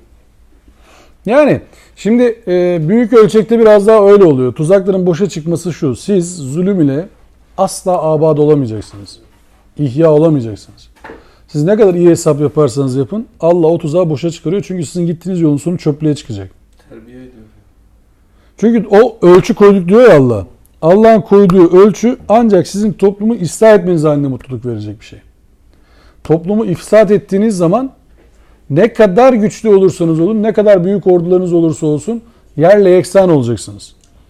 Sonuç değişmeyecek. Yani Allah onlar hesap yaparken masanın işte fişini çekmiyor bilgisayarın. Ya da yazılıma virüs atmıyor.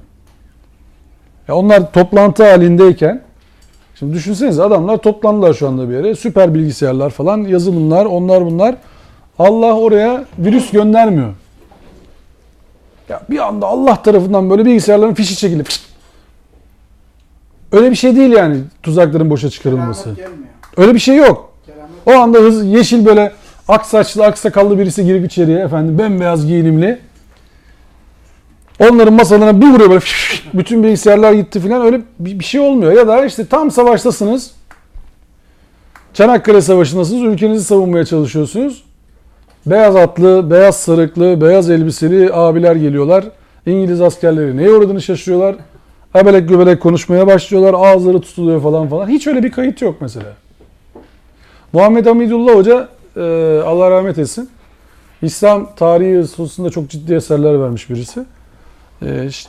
Seceresini çıkartmış savaşların. Uhud'un, Hendek'in ve Bedir'in. Kaç kişi savaştı? A taraftan kaç kişi öldü? B taraftan kaç kişi öldü? İsim isim. Hepsi yazılmış yani. Bunların şeyi tutulmuş, tutanakları. Yaralılar, onlar bunlar. Hiçbir tane şey yok. Beyan yok. İşte aksakallı, aç saçlı işte melekler falan türünde bir şey geldi. Bedir'de müşriklerin arasına bir daldılar. Orayı kapattılar. Müşrikler arkalarına bakmadan kaçtılar falan. Hiç öyle bir şey anlatılmıyor. Zaten öyle bir şey olduğuna inansa insan pek Müslüman olmaması olacak iş değil gibi duruyor. Şimdi savaşa girmişsin. Müslümanları tanıyorsun. Çünkü senin arandan çıkmış insanlar. Bir de bakıyorsun böyle acayip abiler var ortada. Beyaz saçlı, beyaz sarıklı falan bir şeyler. Ulan onları görsen, bunların da melek olduğuna inansan anında iman edersin. Dersin ki estağfurullah, ben hemen şurada bir namazımı kılayım kenarda. Hiç savaşa başa gerek yok. Hemen Allah Resulüne gidip dersin ki tamam yani bir şey yapmaya gerek yok, hemen devam edelim biz yani dersin. Adam toplamışlar. Öyle. Allah Çanakkale'ye bile gelmiş yani. evet. Yasin suresi var ya bizim ölüleri okuduğumuz genelde.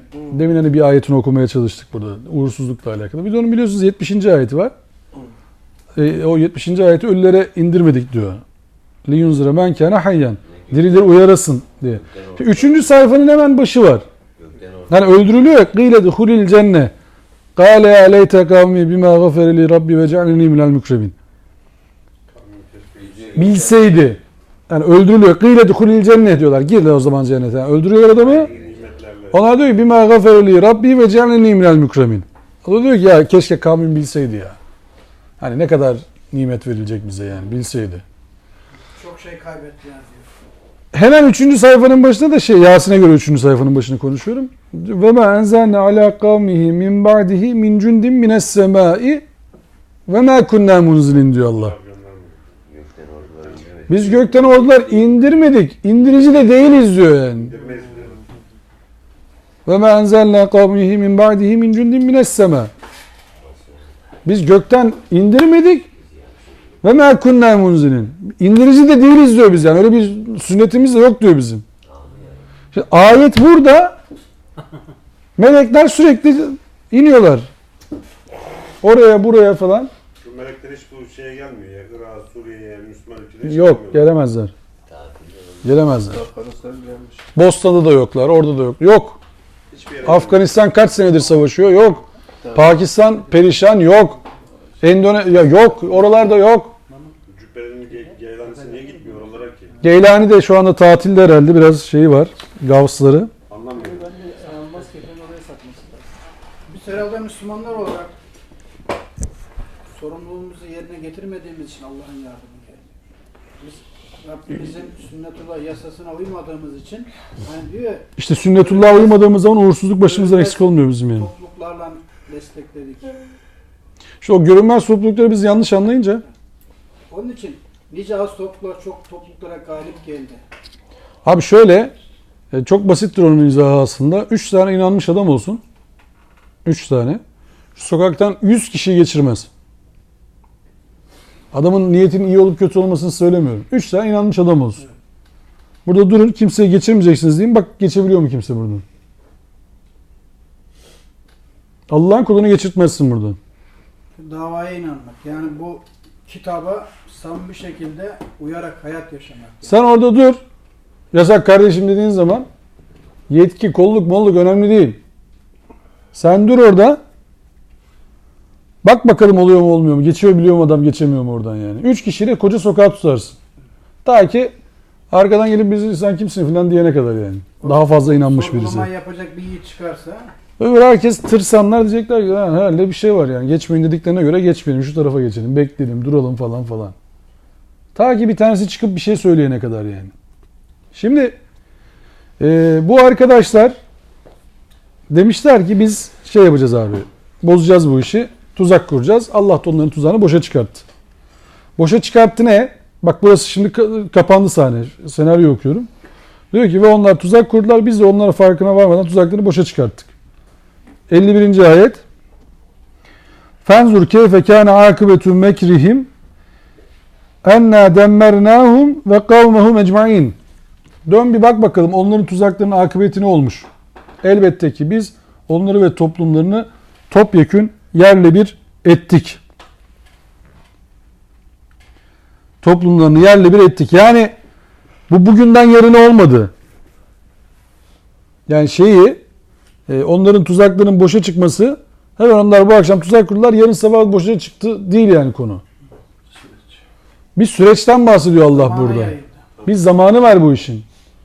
Yani şöyle değil, bu akşam toplanıyoruz abiler saat 3'te. Allah'ım İsrail'in belasını ver, yarın biz Mescid-i Aksa'da namaz kılalım mümkünse falan. Öğlen namazına geliyoruz. Rezervasyon yaptıramazsınız. Öyle bir rezervasyon sistemi yok. Allah'ım biz yarın Urumçi'ye gideceğiz. Şu Çin'in belasını ver. Bir sel, bir tufan, bir kasırga. Biz Urumçi Merkez Camii'nde namazımızı kılacağız yarın inşallah falan. Öyle bir dua modeli yok. Bu bir süreç. Duam kabul olmuyor. Dua etmiyorsun ki. Duam kabul olmuyor ne? Duam kabul olmuyor diye bir şey yok. Çalışmadan dua ediyoruz. Biz Allah'a emir veriyoruz. Vermedi. Sipariş emri veriyoruz. Emek vermedi. Getir var ya getir. Getir götür bir şeyle sipariş veriyorsun ya. Evet. Mobil uygulama. İste gelsin. İste gelsin. Hepsi burada bilmem ne falan falan. Yazıyorsun oraya. Diyorsun ki şundan 2 tane bundan 5 tane. Biz diyoruz ki ya Rabbi şundan 8 tane. Bundan 12 tane. Bundan 23 tane. O da bu boşuna getirir mi? Biz Allah'a emir veriyoruz. Biz dua etmiyoruz. Şimdi duanın usulü vardır Kur'an'da. Dua ederken sesinizi yükseltin mi der Allah? Sesinizi belirli bir tonda tutun. Allah'a içten yakararak dua edin mi der? Samimi işte. İçten dua edin, sesinizi yükseltmeyin. Sesin en kötüsüne çok affedersiniz eşeklerin sesidirler değil mi? Ulan bakıyorsun televizyonda dua edenler bağıra çağıra dua ediyor ya. Camide dua ediyor lan bağıra çağıra dua ediyor Allah. Ya ne yapıyorsun sen ya? Şöyle bir inlesin diyor. Ha, ya Allah filan. Ne oluyor ya? Sakin olun ya. Ama sakin olamayız. Çünkü işimiz var ya. Bir an evvel olsun.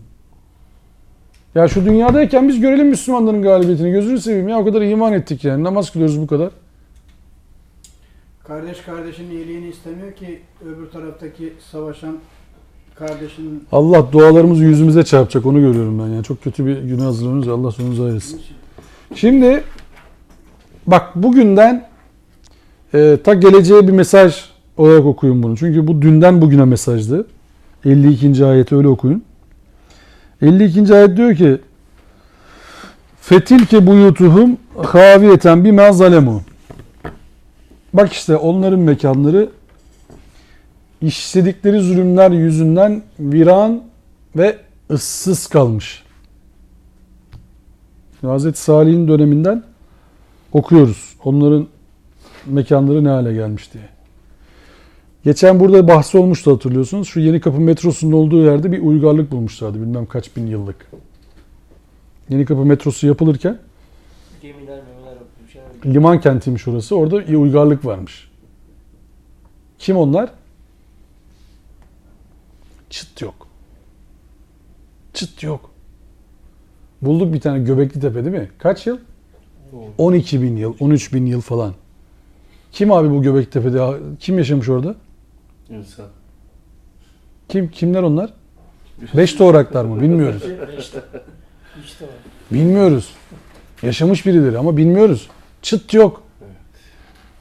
Enteresan Göbektepe. İnşallah bir gün gitsek de görsek orayı. Yerleşik hayat yok daha ortalıkta. Daha bulamadılar yerleşik hayata dair bir şey. Ama tapınak var. Mağaralar var abi. Enteresan. Avlayıcılar ihtimal ki 13 bin yıl önce avlayıcı hala toplum. Toplayıcı değil avlayıcılar hala. Avlıyorlar. Tencerede pişirip kapağında yiyorlar falan. Öyle yani tezgah. Orada çat çat götürüyorlar büyük ihtimal ama tapınma ihtiyacı var. Bir de güzel abiler nasıl yaptınız o taşları siz? O taşları nasıl diktiniz? Diktiniz. O taşları nasıl yonttunuz? Hepsini nasıl aynı şekilde böyle T şeklinde bir şey nasıl yaptınız siz onları yani? Neyle kaldırdınız siz onları? Hadi yaptın neyle diktin? Nasıl tuttun onu sen? O zaman tek Nasıl başardın sen şimdi o işi? Yani biz şimdi oraya gidip şey yapabiliriz yani. Göbeklitepe kebapçısında kebap yiyip geri gelebiliriz. En güzeli o. Göbeklitepe kebapçı falan. Aa ne güzel. Da nasıl yaptınız ya onu oraya siz ya?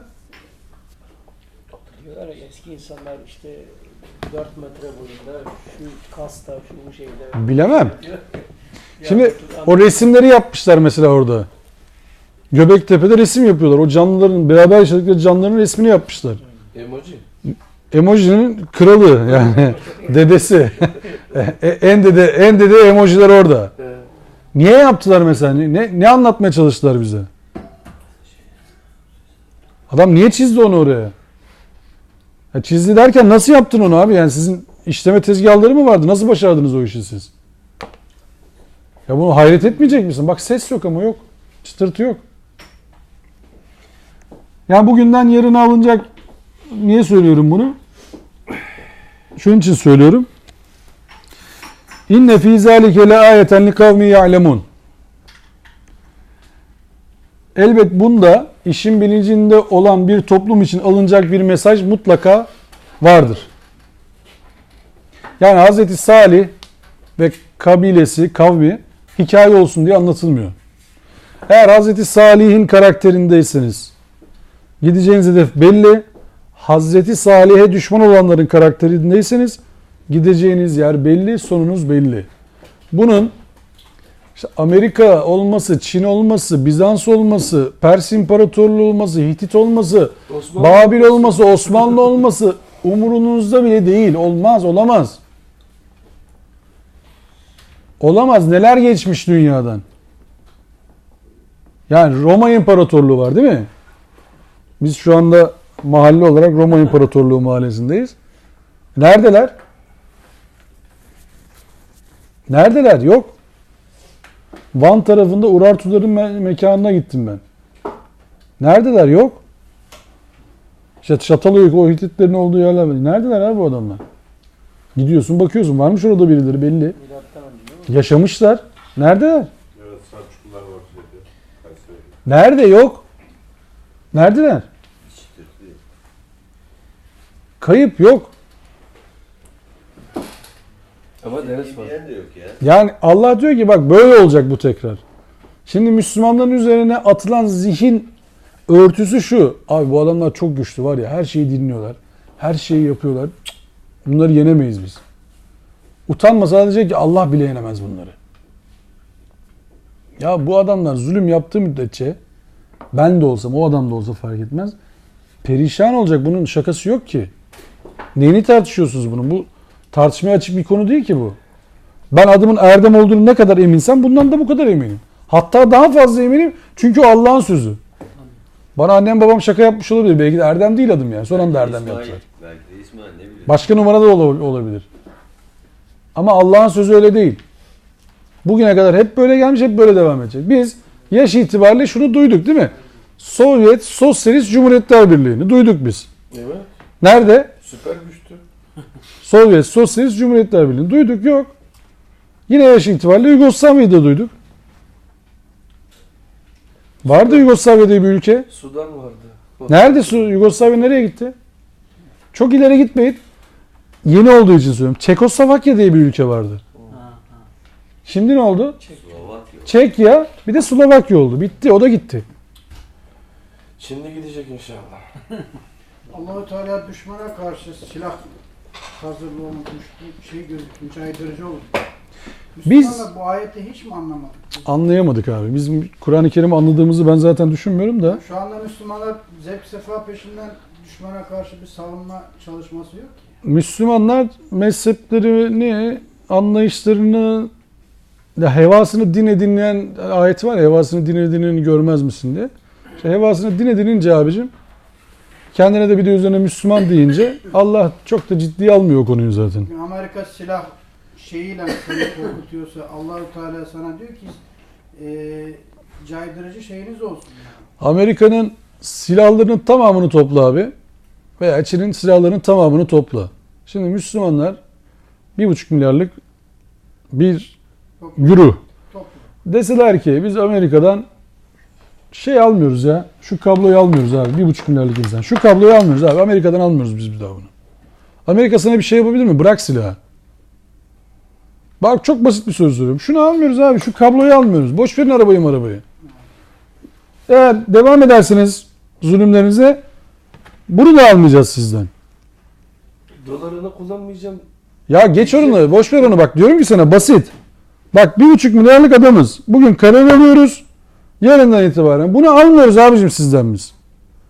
Bak Fransa işte Cezayir'de şunu yapmaya çalışıyorsun. Yarın almıyorum ben Fransa'nın ya. Şu ürünü almıyorum abicim. Kapatıyorum abi. Boykot yapabiliyor musun? 1,5 milyarlık adam ya söylüyorum sana. 1,5 milyar desin ki yarın.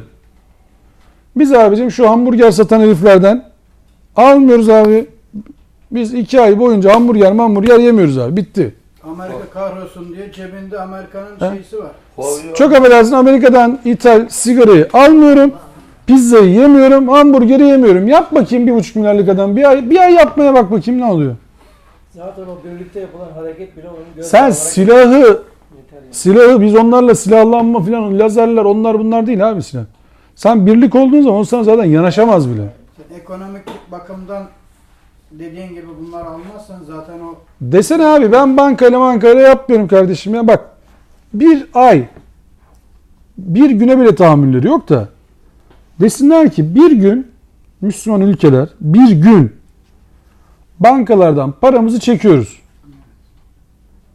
Bak bir gün ya 1,5 milyar adam desin ki ben bankadan paramı çekiyorum kardeşim.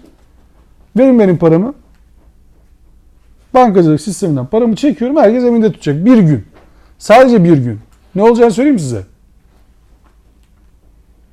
O para yok. veremez. O para yok. Şu parayı ödeyemez nasıl ödeyecek? Olmayan- Ve aynı anda savaşı çıkartmak zorundalar. O para yok. Ya çok büyük silahlara gerek yok. Sadece birlik, tevhiddir. Bak tevhidin yenemeyeceği bir güç yoktur. Bizler tanklar, toplar üretelim filan silahlanmada bir Türk yani Müslüman coğrafyanın kendine Müslüman diyen herkesin yapacağı tek şey tevhidle yenemeyeceği bir güç yok. İşte nice az topluluklar o zaman çoklara galip O gelir. manada 7,5 milyar dediğin adama 1,5 milyar adam tozunu attırır. şu anki Ayette pardon abi, konuşuyor. Buyurun. belki şu anki şartlarda o dediğin o tedbir şey amaçlı olur yani. Kullanılabilir. Gayet de rahat kullanılabilir. İşte kullanılabilir de herkesin derdi başka şu anda. Son ayet bu akşamki. Ben 10 kişi gelse 100 kişi. Şimdi bitmek üzere olacak. Son ayet bu akşamki 53. ayet. وَاَنْجَيْنَا الَّذ۪ينَ آمَنُوا وَكَانُوا يَتَّقُونَ Yine iman edip sorumluluk bilinciyle hareket eden kimseleri de kurtarmış olmamız da bir mesajdır. Yani Allah yolunda öldürülenlere ölü demeyiniz onlar diridirler değil mi? Ayet. Şimdi biz Allah yolunda öldürülmeyi de yanlış anladık da neyse hadi basit de indirgeyelim diye söylüyorum. Düz anlatalım diye söylüyorum. Allah'a adanmış bir ömür Allah yolunda öldürülmek demektir. Bu işin şakası yoktur. Siz Allah yolunda bir ömür harcarsınız ve hesabınızı kitabınızı ona göre yaparsınız. Allah yolunda yaşanmış bir ömrünüz olur. Eğer Hazreti Salih, Hazreti Lut, Hazreti Hud, Hazreti Nuh taraftarı olmak istiyorsanız, Hazreti Musa, Hazreti İsa, Hazreti Şuayb taraftarı olmak istiyorsanız hakkın, adaletin yanında olacaksınız. Kişinin, kurumun bir şeyin değil. Hak, hakikat neredeyse orası. Bizim yapmamız gereken o. Başka çıkış yolu yok buradan. Başka türlü kurtuluş. Başka çıkış yolu yok buradan. Kurtuluşumuz yok. Doğu Türkistan'a ne yapalım? 500 tane uçak, tır indirelim. O tırlarda silahlar olsun. Herkes birbirini öldürsün. Bu mu çıkış? Buradan çıkış gelmez. Buradan çıkış gelmez. Buradan ancak katliam olur. Başka hiçbir şey olmaz. Biz ne zaman Kanla kan yıkanmaz. biz hakkı ne zaman yaşar ayakta tutmaya çalışırsak Allah'ın yardımı. Başka türlü olmayacak ya. Başka türlü olma şansı yok. Yani Hazreti Salih kıssasını bu akşam okumaya çalıştık. İnşallah doğru şeyler anlamışızdır. Doğru şeyler anladıysak bu Allah'ın rahmetinden, merhametinden, bereketinden bizlere olan nimetidir inşallah. Allah doğruyu anlamayı, doğruyu anlatmayı nasip etsin. Ve ahiru davanen elhamdülillahi rabbil alemin. Rızanillah Teala Fatiha. Ağzınıza sağlık. Teşekkürler. Allah razı olsun.